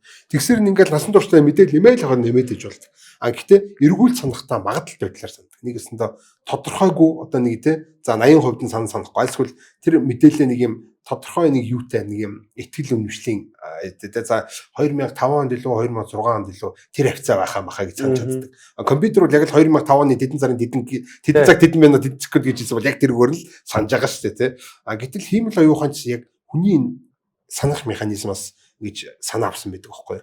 Тэнгүүтээ бүр ингээд next level аачсан тий. Магадлал байдлаар сандаг гэсэн үг. Тэгэхээр ерөөсөө энэ магадлалтай байдлаар санах гэдэг зүйл рүү ингээд бид нар мэдээл хийгээл юм бол ороод байна. Хичнээн терабайт мэдээлэл, хичнээн одоо петабайт мэдээлэл хийсэн чинь ороод байна. Өнөөдрийн хэмэл оюуханыг бол бас бид нар хичнээн петабайт мэдээлэлээр сургадаг. Гэтэл 100 гигабайтын байж ижил ингээл дээрээс ингээл нэмээд өгдлийг нэмээд авахаар бүгдийг ингээд сураад идэг. Нөгөө талаас энэ яаж идрийг бүгдээр ингээд сандаг вэ гэхээр хоорондын одоо тэр мэдээллүүдийн хоорондын зүй тогтлоор сандаг байхгүй. Одоо нэгэсэндээ эдрийн хооронд зүй тогтол юм байна. Тийм болохоор энийг илүү жижигхэн мэдээлэл болгоос хатгалаад идэг гэсэн. Эхлээд том мэдээлэл орно. Тэгээ том мэдээллүүд ингээд орж ирсэн хоорондын одоо зүй тогтлоор энэ чинь багасаа correlation-аараа тийм ингээд энийг бол ингээд интро багасгах гэж одоо гикүүдийн яриагаар бол тийм. Одоо сая өнгөрсөн жилийн Нобель авдаг одоо тэр нэг Hopfield-ийн сүлжээ гэдэг. Энэ бол яаж хүн сандаг вэ гэдгийг хийж гаргаж ирсэн. За тэгэхээр энэ бол ерөөсөө юм интроп гэдэг зүйл гэдэг юм байна. Энэ мэдээлэл гэдэг юм чинь ингээд юм улам жижигхэн орон зайлуу шахахын тулд бид нар ерөнхийлөх хэрэгтэй байна гэдэг. Олон мэдээллүүдийг ерөнхийлдэг. За тэгэхээр бид нар ChatGPT-гээс асууж байна. За асуугаад за окей надад баримт хэллээ. За тэрийг бол амархан мартахад аюу амархан. Тэгвэл би тэр баримтыг яаж илүү сайн санах хэрэгтэй вэ гэхээр одоо нэг санах арга барилууд байгаа гэдэг чинь яг тэрнтэй адилхан энэ мэдээлэл яг яагаад энд байгаа гэдгийг бид нар мэдчих юм бол яагаад одоо тэдэн он байгаа гэдгийг мэдчих юм бол одоо тэрийг мартахад илүү одоо хэцүү болно гэсэн үг тийм илүү сайн санагдана гэсэн үг шүү дээ. Тэгэхээр юмыг бид нар бол аль болох нь цээжлэх гэж одоо самсад бол хоёр төрлийн арга уудсан шүү дээ. Нэг нь бол механикаар нүдэн дүв нүдэд. За ханз манц ч юм уу одоо хил мэлийг бол бид нар тэгжил цээжлэх болохгүй. Яг тэр тэнд ямар нэгэн зүй тогтол байдаггүй, ихэнхдээ байдаггүй байхгүй тий. Хил мэл бол баг зүй тогтол байхгүй. Би цээжлэхгүй бол болохгүй юмнууд байхаар ингээд бид нар нүдхээс ороо байхгүй. Хилийг бол бид нар нүддэг байхгүй. За тэгсэн чинь шинжлэх ухааныг бид нар яаж болдог вэ? Тэр чинь бүгд зүй тогтолтойгоор ингээд нэг томьёоноос гараад ирсэн. Айлсгүй ингээд яаж тэр томьёонд хүрсэн гэдэг арга замууд бүгдээрээ нийлж явсаар байгаад нэг том мэдлгүүд бол ингээд яваад. Тэнийгс нэг онлоод нийлээд нэг том онол болоод ерөнхий зүй тогтол руу ингээд ороо яваад идэх гэсэн үг. Тэгэхээр бид нар тэрийг яг ингээд ерөнхий зүй тогтолыг олж харах талаас нь илүү хичээж одоо сонирхож те энэ яагаад ингэсэн бол гэд яваадах юм бол учир шалтгаанаар нь бид нар тогтоогоод авчих гэсэн. Тэгэх юм бол энэ мэдлэгч юм болохоор илүү жижигхэн орон зайд илүү чанартай сууж өгдөг. За дараа нь бид нар нэг чухал тоо баримтууд бол тэндээс ургуулаа гаргаад ирч болно. Цаасан дээр бодож байгаа гаргаад ирч болно тий. Гэтэ бид нар тэр тоонуудыг мангар олон тоо тээжилж ийсэнс нэг ширхгийн томьёо тээжилчихэр айгүй амархан болчих жоохгүй. Дараа нь би ингээд бодоод гаргаад ирнэ айгүй амархан тий. Одоо Пифагорын теоремоор пирамидыг гаргаад ирнэ гэдэг ч юм уу тий. Яг энэ. Тэгэхээр хиймэл оюухан цаг л ингэж ажиллаж. Фактуудыг нэлээд алдаатай цээжлэнэ. Гэтэ томьёонуудыг одоо тэр мэдээллүүдийг тэр 100хан хэдэн терабайт мэдээллийг одоо ChatGPT бол нэг 100 гигабайтэд 1 терабайтэд ингэ шахчихж байгаа байхгүй тийм. Тэгээ шахаж гин гэдэг чинь болохоор тэр мэдлийг ерөнхийлж шахаж гин гэсэн. Тэгэхээр бид нар тэр одоо чадвар алдахгүй тул нүдэх юм аа нүднэ. Тэр бол ингээд угаасаа хэдийг бол бид нар нүдэд сурахаасаар арга байхгүй. Ханзыг үгэлдэг цаасан тэр ингээл те хэдэн хуудас сараачиж ингэ цээжлэхээсээр арга байхгүй. Тэгвэл шинжлэх ухааныг бол тэгж биш сониучрахаж цаагуурна гэж уул сууртаад ChatGPT-гээс асуу штэ яагаад гэж ингээл хариулал арай өөр талаас нь тайлбарлаад өгдөө арай нэг жоохон хэлбэршуулаад айлсгүй арай нэг ойлгомжтой байдлаар санах хэлбэрхэн байдлаар тайлбарлаад үг гэхээр гаргаж ирээл тэр би санах гэж тэр ChatGPT-тэй харилцаж гэнэ үү айлсгүй зүгээр л факт гаргаж ирэх гэж тэмдэглэж авах гэж харилцаж гэнэ үү гэдэг шал өөр хоёр төрлийн харилцаа болчихж байна л да. Тийм л байна. Яг л одоо тэр сониуч гэдэг зүйл чинь ерөөсөө яг л тэр knowledge мэдлэг дээр бол бүр ингээд нэмэлтээр гоё юм ороод ирчихэж байгаа байхгүй. Миний хувьд болохоор альва зүйлийг одоо жишээлбэл энэ зах зээл рүү ороод бас тодорхой хугацаа өнгөрөөчлээ. Тэгээд өдөр болгон маш их датанууд орж ирдэг. За жишээлбэл одоо Кашмирийн асуудлууд ихтэл те энэтхийг одоо юу гэдгийг те. За энэ асуудлууд юу болж байна? Иран Израилийн асуудлууд юу болж байна? Тэ Орос Украиний асуудал юу болж байна? За ингээд геополитик талаас юм эдийн засгийн талаас одоо юу гэдгийг өмнөх одоо юу гэдэг $10 дээр гарсан мэдээнүүд яаж байна, Японд яаж байна, төв банкуд нь ямар бодлого орж байна гэх ч юм уу асар их мэдээллүүд ингээ орж ирдэг байна. Тэнгүүд хэрвээ би шинэ юм сурахаараа өөрийнхөө тэр нэг тийм юутэй филингтэй айгүй холбож цээжилдэг. Ер нь сэтгэл. Тэнгүүд юусоо ингээ тэр л миний яг ингээ хундаан болчиход байгаа байхгүй. Тэндээсээ юу ярьсан бэ гэдгийг би хөөгчдөг. Одоо жишээлбэл хасаад би өөрөөс чи нэг юм асууя л да. За хамгийн сүлд хизээ гоё найзуудтайгаа гарсан байна. За нэг өдөр бодоорой заа. За хамгийн сүүлд гоё найзуудтайгаа ч юм ажлынхантайгаа гарсан байна те. Тэнгүү тэр филинг үлдсэн байгаа. Яа нэг гоё байсан ч юм уу нэг гоё ахтай ч юм уу за нэг жоохон мүүд нь үлдсэн те. Ийм тэр үлдсэн байгаа. Тэгэнгүүтээ тэр өдөр яг юу яригдсанууд нь баг ингээ 70-80 байхгүй болсон байна. Тийм шүү дээ. Яг үнэ. Одоо ингээ ярангууд за би тэр үнд юу гэж хэллээ те. Тэр надад юу гэж хэллээ те. Тийм шүү. Тэнгүүд яг тэндээс нь би хөөгөө явчихдаг. Тэнгүүд чи үнэхээр окей тэр уулзалт үнэхээр гоё болсон. Тэгээ хинтээ уулзсан, найзтайгаа уулзсан. Найз юу ярьлаа гэхэд ажил ярьсан байх юм бол яг тэр нэг яг мүүдэн дээрээс нь ингээд хөөчих юм бол тий. Яг гол юмнууд би ингээд аваад идэх байхгүй. Оо яг үнэ. Тэгээ миний нэг арга байхгүй. Ерөөсөө би ч нөө багасаа математик ингээд дуртай тийм хөлтөөсөн. Тэгээд яг тэр үгээрээ би өчтөр ямар бодлого бодлоо ингээд амар гоё бодоод хариуг нь гаргаад баярлдаг ч юм уу. Араа өөрөө бодоо баярлдаг ч юм уу. Тэрүүгээр нь би яалаа гингүүд ямар хөвсгч яалаа гэдэг шиг. Миний нэг тийм арга байлээ. Наач бол гоё тий. Айгу тийм чухал арга шүү дээ. Гэтэ яг хүмүүсийн сандаг арга барилуудыг ингээд ангилчингууд нэг нь одоо фото мемори гэдэг юм. Зөвхөн яг харсан юмнуудаа ингээд дүрсэлж сандаг тий. Би яг гэдэг шүү дээ. Нөгөө талд нь болохоор яг нөгөө филингээрээ санчдаг тий. Надад тэгж мэдрэгдсэн гэдэг. Тэгэхээр хүний бас нэг юм арга барилын юм байгаа даа. Тэгвэл надад хуйлаа давхар байгаа юм. Би тэр 10 жил байх чи хүмүүс яг нэг механик гараад байдаг шүү дээ. Одоо тэр 10 жилийн уран зохиол дэвч нөгөө Эренбаатрын дуул гээл 4-5 хуудас юм. Бидний уран зохиолоор гардаг байлаа шүү дээ. Тийм шүү дээ. Тэр чинь ингээд яг хүмүүс чи 2-3 өдөр уншдаг байлаа шүү дээ. Тэнгүүд чи миний хувьд чи нэг цагийн өмнө ч юм ингээл хуудсыг ингээ харж ит. Хараал тэгэл яг уншуулгатай нүдэ ханаад уншчихдаг тийм хөлтөөс.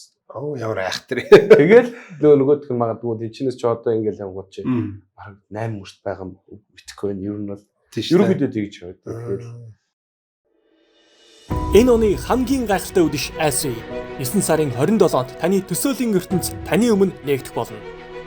Энэ үдэш Никтоны Баачка, дуучин Мишель болон олон нууцлаг уран бүтээлчид бидэнтэй хамт байх ба та бүхний дундаас 30 хүн 110 сая төгрөгийн сан бүхий дараах шагналуудын эзээр тодорно. Арилжааны бонус AirPods 4, iWatch SE, iPad, iPhone 16, MacBook Air зэрэгс гадна хамгийн супер аттай зочин crossover SUV цоошин машины эзэн болох болно. Олон гайхалтай боломж бүхий манай Gala танд мартад төшгөө дурсамжуулдээж онцгой мэдрэмжийг өгнө гэдэгт итгэлтэй байна. Stars Over Mongolia Gala 2025 9 сарын 27. Та бидэнтэй холбогдож тасалбараа баталгаажуулахаа бүү мартаарай. Удахгүй уулзцгаая. XM. хиймэл оюун ухааныг одоо dealing mass зөвхөн GPT гэж хараад байна шүү дээ. Яг хиймэл оюун ухааныг дотор нь хэд ангилдаг. Яг одоо ингээл те generate AI гэж ингээл явж байгаа, machine learning гэж байгаа, тий deep learning гэж ингээ явж байгаа. Тэр ингээ зориултуудаас нь ашиглалтаас нь хамаарат дотроо хэдийн янз юм бэ? Бид нэр одоо яг ашиглаад байгаа одоо GPT яг аль түвшний тий бид нар ямар хөө юм ашиглаад байд яг энэ мэрэгжлийн хүний зүгээс яг энийг тайлбарлах юм бол тийм энэ айгуу тийм толгой өргөл. Одоо за хиймэл оюун ухаан гэдэг айгуу тийм том салбар байна. За ерөнхийн том салбар байна шүү дээ. Гэрээр бол одоо тоон. Тий яг хөө бүр яг тоон гэхэд бүр гэрэн тэрчгтэй ингээд тий. За тэнгууд чинь за тэр дотор нь одоо бас ингээд дид одоо салбарууд байх хэвээр тий. За энэ дид салбаруудын одоо бидний хамгийн сайн мэдж байгаа бол машин сургалт юм боёо машин learning гэдэг юм салбар байж байгаа. За энэ дотор нь бас нэг юм эксперт системүүд гэдэг. За эксперт системүүд нь болохоор машин learning-ээс илүүтэй зөв механик аргаар статистикээр сургацсан л гэсэн. Одоо нэг шатаа машин сургахаар биш. Одоо нэгэсэндээ зөвөр юм датагаар нүдцсэн л гэсэн үг байхгүй тий. За иймэрхүү арга болж байгаа. За бүр ингээд ийм механик ингээ алгоритм удажсэн байж байгаа. Одоо жишээл богино зам олох бодлого гэдэг ч юм уу. Иймэрхүү зүйлүүд. Одоо нөгөө нэг min max энэ одоо тоглоомын онол дээр ашигладаг. Одоо тэр чинь шатар матар тоглоход ашиглаж байгаа энэ аргачлууд ч юм болохоор ихэнх нь бас ийм хиймэл оюухан машин learning гэдгээс илүүтэй ийм энгийн алгоритмууд байх нь төгөөмөл гэж хэлдэг ч юм уу тий. За эксперт системүүд одоо жинхэнэ экспертүүдийг нөгөө мундаг эмчнэрийг чинь суулгаж агаад за энэ мөн үү энэ биш үү энэ мөн үү энэ биш үү гэж бэлтгэж агаад тэгээд ер нь тэр эксперт системүүд хийдэг. За энэ бол ер нь бол хиймэл оюун ухааны анхдагч загварууд гэдэг хэлж байна. Одоо үр хөврөл байх үедээ иймэрхүү байсан. За сүүлийн үед бол юу илүү модонд орж байгаа вэ гэхээр одоо энэ deep learning буюу одоо тэр machine learning гэдэг салбар байна шүү дээ тий. Машин сургалт гэдэг салбар дотор deep learning гэдэг юм хэсэг байж байгаа. За энэ deep learning гэдэг deep learning-ээс өмнө бол тэр машин сургалт дотор чинь neural network буюу нейрон сүлжээ гэдэг. Одоо мэдрэлийн сүлжээ. Энэ бол яг хүний одоо тархийг жигнээс одоо бид нар хиймэл оюухан гэж бодохдоо бид нар шууд хиймлэр тархи хийцээ мэн гэж бодоод байгаа шүү дээ тий. Тэгвэл эн чинь шууд тэр чигтээ хиймэл оюухан салбар болохгүй. Дотроо эн чинь машин сургалт. За машин сургалт дотроо одоо нейроны сүлжээ гэж байдаг ахна шүү дээ тий. За энэ нейроны сүлжээ гэдэг бол одоо өнөөдрийн бидний одоо бүүм болчиход байгаа. Өнөөдрийн бидний гайхшруулад байгаа. Яг жинкнээс хүний тархинаас одоо санаа авч ийсэн. Бүр нейронгээс хүний тархины эснүүдээс санаа авч ийсэн байдаг байхгүй. За тэгээд за окей энэ бол хүний тархи бол ингэж ажилт юм байна. Одоо биднийхаар бол чинь энгийн одоо ийм 10 жилд үдчихсэн шугамн тэгшгэлүүдийг л ингэ нийлүүлсэн байж штэ гэдэг ийм энгийн модель одоо загвар гэж хэлээд байгаа штэ. Ийм загвар. За тэгээд neural network дотроо эн чинь айгүй олон төрөлтэй. Бас ингээд бас задраа. Тий. Одоо бүр одоо илүү тархи шиг болгоцсон байгаа. Илүү олон нейронууд ингээд гүн байдлаар ингээд давхар маш олон давхруудаар ингээд олон нейронуудыг холбогдсон байж байгаа. Deep learning гэдэг тий. Одоо гүн сургалтын иймэрхүү болж. За тэгээд гүн сургалт дотор одоо яа одоо бидний мэддгээр бол тийм natural language processing буюу NLP гэж нэрлэдэг байгаа. Тэр дотор болохоор бүр large language гэдэг байгаа тийм. Large language model гэдэг чинь LLM гэж нэрлэдэг байгаа шнэ. Өнөөдөр бидний ChatGPT гэдэг бол large language model. Энэ юу гэсэн үг вэ гэхээр бүх төрлийн хэлнүүдээр сургагдсан ийм одоо модель загвар гэсэн үг байхгүй. За тэгэхээр бид нар ямар хэл вэ гэхээр одоо нөгөө нэг математикийн хэл чинь байна, формал хэл. За нөгөө нэг гадаад хэл, англи хэл, монгол хэл, орос хэлнүүд чинь байна. За програмчлалын хэлнүүд байна гэх юм. Маш олон төрлийн хэлнүүдийг одоо хэлний зохион бүтээсээ буюу гэж юм цуваа байдалтай ийм одоо статистик өгдөл гэсэн үг шүү дээ. За энэ үгний араас ямар хэдэн хувьтай орж байна. Энэ үгний араас ямар хэдэн хувьтай орж байна гэдэг ийм одоо зүйлээр сургагдсан зүйлийг бол бид нар NLP LLM гэж нэрлэдэг. За LLM гэдэг бол одоо сүүлийн үед хамгийн одоо мундаг болцсон байгаа. Загвар одоо энэ LLM дотроо бидний өдрөөлөн ашиглаж байгаа ChatGPT ашиглаж байгаа трансформер гэж загвар байж байгаа. За энэ трансформер загвар бол ерөөсөө за ямар ч neural network байх нь мэдрэлийн сүлжээ юм байна. За мэдрэлийн сүлжээ дотор deep learning буюу олон давхар мэдрэлийн сүлжээтэй ийм зүйл юм байна. А энэ дотроо одоо ингээд нэг хэл судлалынх юм байна. Том авраг large language model юм байна. Тэр дотроо transformer гэдэг ийм загвар байна. За энэ transformer загвар бол ингээд сүүлийн үеийн бүх салбарт ашиглаж байгаа. За энд бол зөвхөн хэл судлахаас гадна одоо текст байдлын хэл судлахаас гадна бидний аудио боловсруулах тий. Одоо нэг бидний хэл яриаг боловсруулах. Одоо яриаг гэсэн үг шүү дээ тий. За нөгөө талаас зураг зуруулах, зураг хараад ойлгох. Одоо бүр тэр цэм одоо роботууд ирдэг бүх юмд ингээд тэр цэм одоо бас ингээд сонирхуулаад хэлэхэд бол энэ арилжаан дээр хүртэл гэж ашигладаг. Одоо арилжааг бол одоо бидний үн ийм байна, үн тэд боллоо, одоо волюм тэд байлаа. За гадна талаас ийм нөлөө орж ирлээ гэдэг бүх юмнуудын өгдлүүдийн гаргаж ирээд ийм цаг хугацааны дарааллын time series гэж нэрлэдэг те. Өгдлийн ийм цовоо олгоод ингээд тавьчих юм бол энэ дээр ч гэсэн адилхан хэмэл оюуханы сая трансформер гэдэг загваруудыг ингээд сурч болдог. Тэгэх юм бол яах нь дараагийн үн бол тэд болох юм байна. За тэгвэл энэ дараагийн үннийг чинь маргааш тэдлэх юм байна гэдэг хийчи. Таамаглуулаа гэж хэлдэг л та. Тэгвэл тэрийг нь дахиад өгдөл дотор хийж хагаад дахиад сургаж байгаа нөгөөдрийнхээ гаргаад. Дахиад нөгөөдрийнхээ хийж байгаа дахиад ингээд явуулчих юм бол нөгөөдрийн цаадрынхаа гаргаад ингээд бид нар ингээд хэдэн өдөр хэдэн сар хэдэн жилээр ингээд орчилсан одоо энэ таамаглалууд бас гаргаж ирэх боломжтой. Яг chassis-ын гаргаж ирэхгүй ч гэсэн ойролцоо гаргаж ирэх боломжтой тийм. Яг өнөөдөр тэр чинь шинэ chart графикч ерөөсөө XY тэмдэгтийн дагуу явж байгаа шүү дээ тийм ээ. Тэгээ босоод тэмдэглэг дээр үн явж байна, хэвтэ тэмдэглэг цаг хугацаа явж байна. Тэрийг бол нэг ойролцоох нь магдлаар ч юм уу 80-аас дээшээ хуваар бол гаргаж ирэх боломжтой л байна тийм. Одоо нөө юу техник анализ гэдэг шүү дээ. Одоо яг аксиом нь бол нэг Dow-ийн хуйлууд гэдэг шүү дээ. Одоо ингээд за ингээд зах зээлийн тренд бол ингээд волюмаар баталгаажнаа. Өссөн тренд байна, унсан тренд байна, энгийн тренд байна гэдэг тренд бол ингээд заавал солигдно гэсэн нэг тиймэрхүү энгийн хитэн одоо тэр аксиомод үүж байгаа. Гэтэл бид нар тэрэн дээр бол төрөл бүрийн сонин ийм арга механизмудаар ингээд арилжаа их техник анализ хийх гэж оролцдог.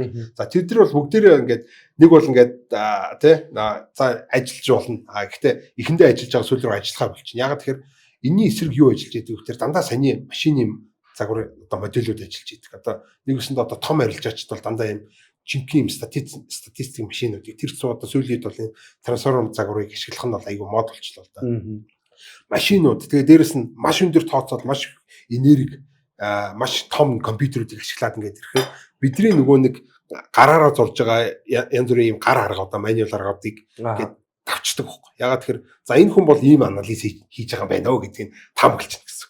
За тэгээ энэ нөхөр бол ийм сэрээ ашиглаж байгаа юм байна. Тэгэхээр энэ нөхрийг унгахын тулд би ийм одоо арилжаа хийхэд л тийм яг энэ үүд нь унгахчих юм бол энэ нөхөр мөнгө алдчихна.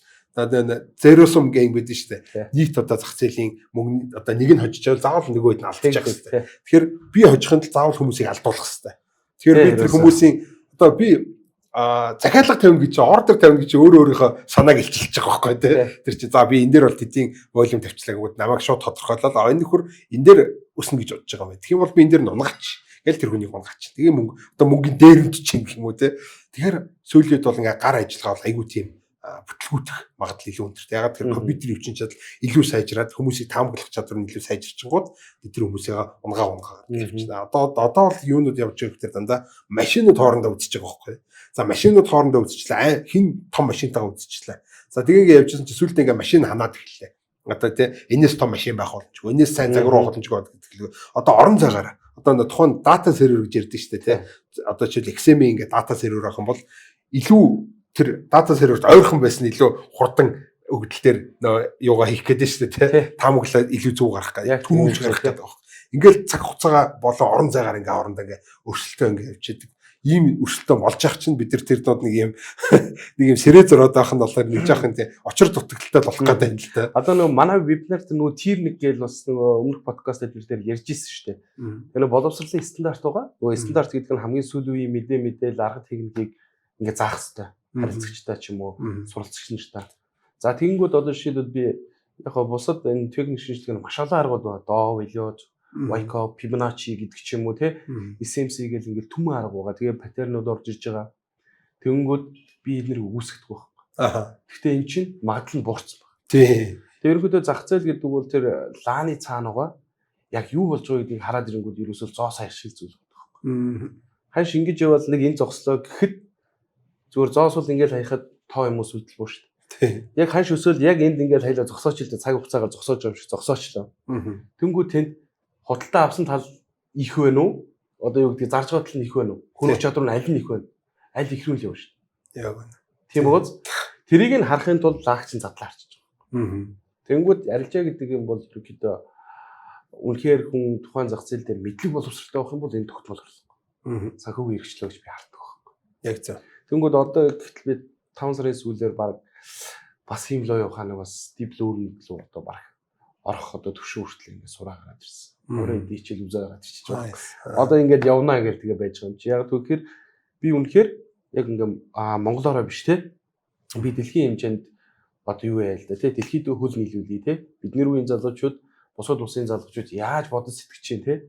Яг тэднэртэй байхын тулд би өнөөдөр зүгээр эдийн засаг судалж байна уу, геополитик судалж байна уу, те санхүү судалж байна хамаа байхгүй хиймэл оюун ухааныг хэрэглэгч биш хөгжүүлж байх хэрэгтэй юм. Тэнгүүд одоо жишээлбэл хайлаа 8 онд ингээл гитэмс орж байгаа тэр юм надад бас байгаад байгаа. Компьютер дээр ойрхон. Тийм шүү дээ. Одоо эдийн марцсан ч гэсэн жоох юм үзэнгүүд ингээд задраад тархин дотор ингээд лоч гэлбал ингээд жоох юм сэргээл яваад байгаа байхгүй. Тэр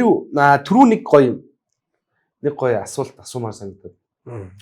Одоо жишээлбэл ингээд хайлаа төсөөл за дэлхийд нэг 196 улс байна. Тэнгүүд ингээд битүү ингээд арилжаач тэдэн 100 сая арилжаач доо шүү. Маус нэгэ дараал тий. Тэр болгоныг дата зохицуулаад шүү. Big data. Тэр big data-г алгоритм зохицуулж байгаа тий.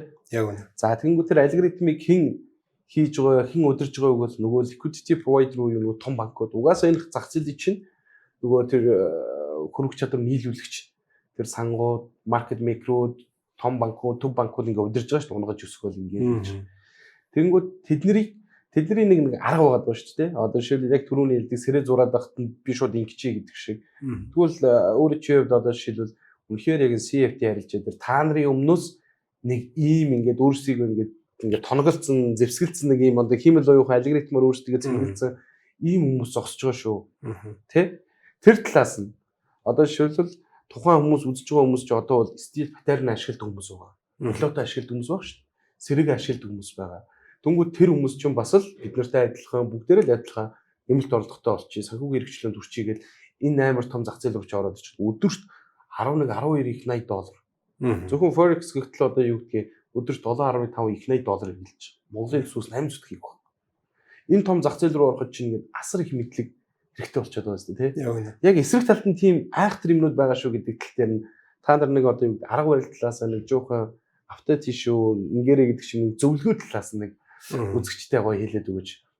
Одоо жишээлбэл техник шинжилгээгээр хардаг асар олон арилжаач байдаг. Тий. Тэр одоо юу гэдгийг суур шинжилгээ, эдийн засаг, геополитик тий бас уншдаг хүмүүс байдаг. Яг энэ талаас нь гоё өөрөө яг тийм алгоритм одоо яг хиймэл оюухан одоо мэрэгжлийнхээ зүгээс арилжаачд нэг жоохон техник шинжилгээ жоохон автод хийчихвэл гэдэг ч юм уу тий тэр талаас нь та зөвлөж. Техник шинжилгээг одоо би зөвтгөх талаас нь гэх юм бол иймэрхүү юм байна л да. Одоо би шоо хаях өгдлөөлөө гэж хэлсэн. Би бол өөрөө нэг 150,000 удаа юм виртуал шоо хаяад одоо хайдаг юм хайлаа тоглоомд өгдөн шүү дээ тий.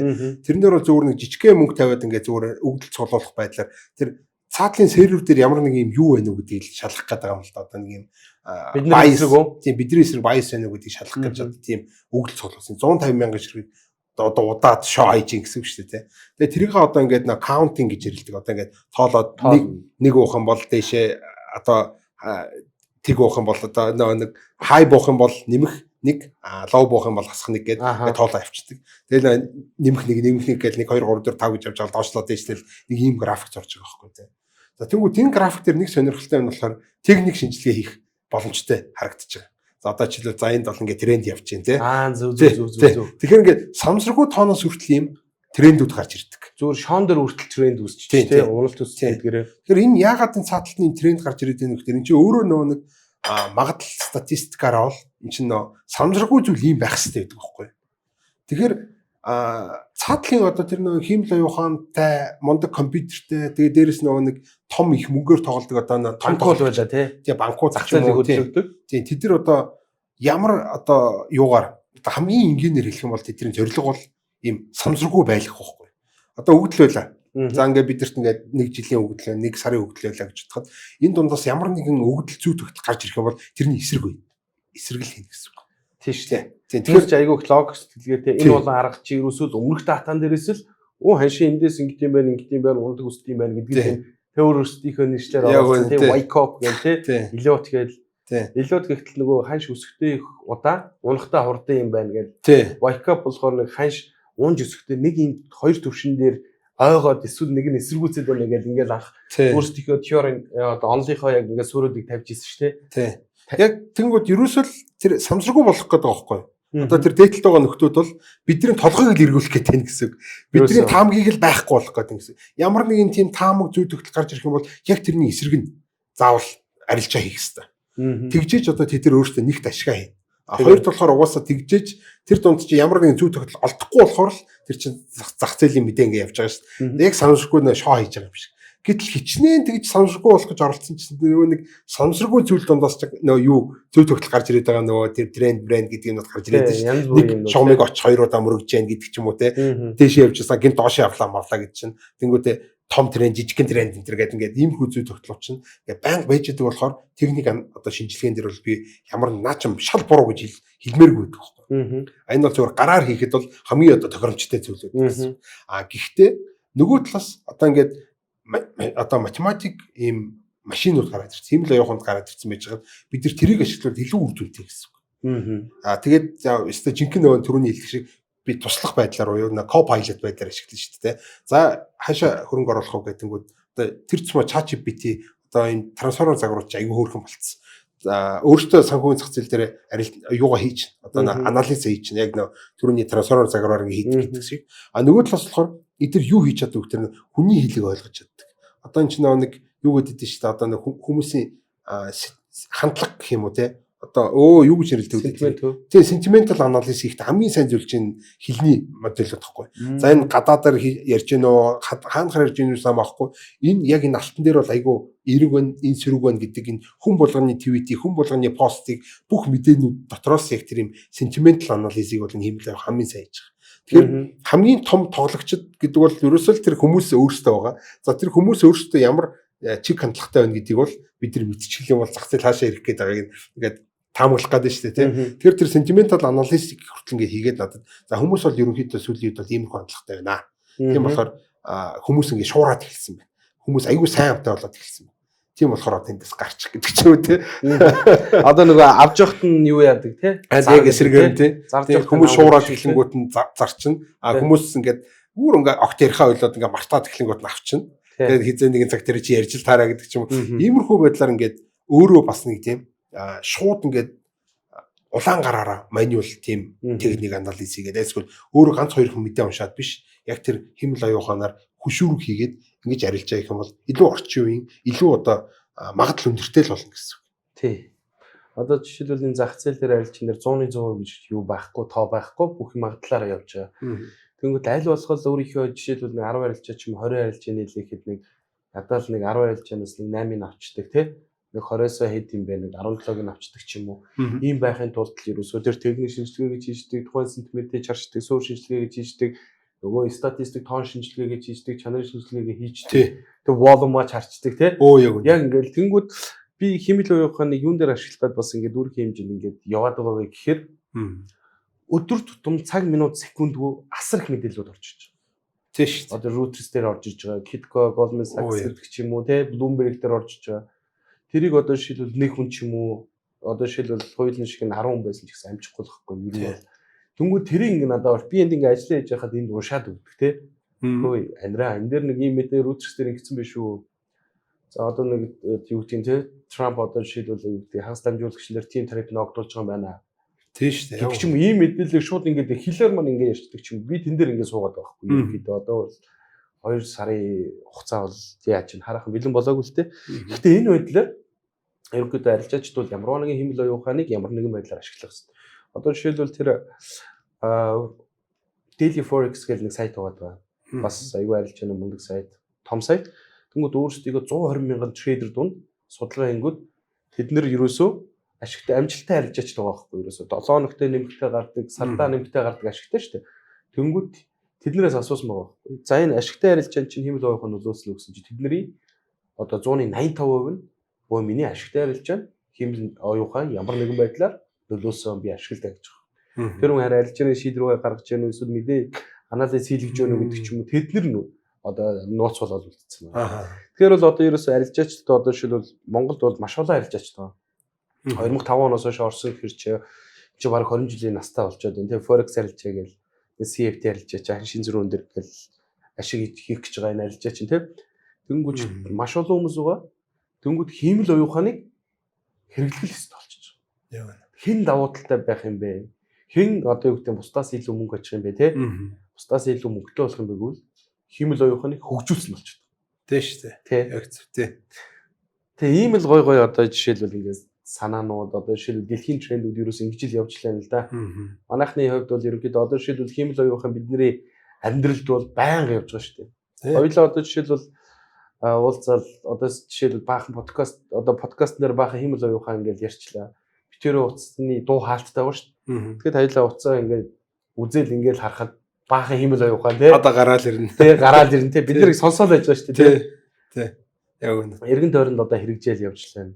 Тэгээ хиймэл оюухан. Тэгээ бид нар чи яагаад гэдэг чинь цаана хиймэл оюухан хизээ биднийг одоо эзлэх бол гэдгсэн чинь уг нь бол аль хэдийн эзэлсэн байгаа даа байхгүй. Хүн болгоны карман дотор явж байна.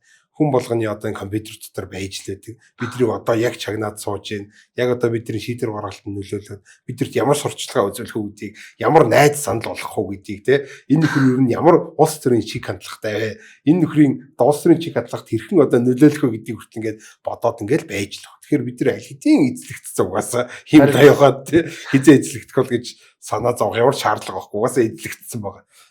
Хиймэл оюухан байхгүйсэн бол тэгэл одоо бид нар баларна. Угаасаа бид нар сошиал үжээ гэж байхгүй онлайн шопинг бүх юм байхгүй бол өнөөдрийн нийгэм бол угаасаа байх боломжгүй юм л яах вэ? Тэгнэлдээ тий. Одоо ер нь энэ ажил дүрийн ядын 5 дугаар хувьсгал хүн бароот 90 үеийн тий. Хүний л ерөөсөө сул талгүй 90 үе болчиход шүү дээ тий. Яг үнэ. Ерөөсөө тий. Дараагийн одоо левел ямар байх вэ? Эсвэл супер одоо юу хаа болох вэ тий. Тэрийг бол одоо надаас шимэл оюуханаас л асуу. Одоо асууя да тий. За тэгээд өнөөдрийн минь дугаар энэ түрээд өндөрлж байна манайхаа. За өнөөдрийн зочноор компьютерийн шинжилгээ ухаанч Хасчулуу оролцсон. Танд маш их баярлалаа. Дахин баярлалаа. Сайхан яриа өрнөлөө. Таны ажил төрөлд хамгийн сайн сайхан бүхнийг хүсэн өрөө. Хамтдаа өшөө илүү одоо юу гэдгийг те маш олон гоё зүйлийг хамтдаа хийнэ. Амжилт хүсье. За баярлалаа. Та нарт сайн амжилт хүсье. Баярлалаа.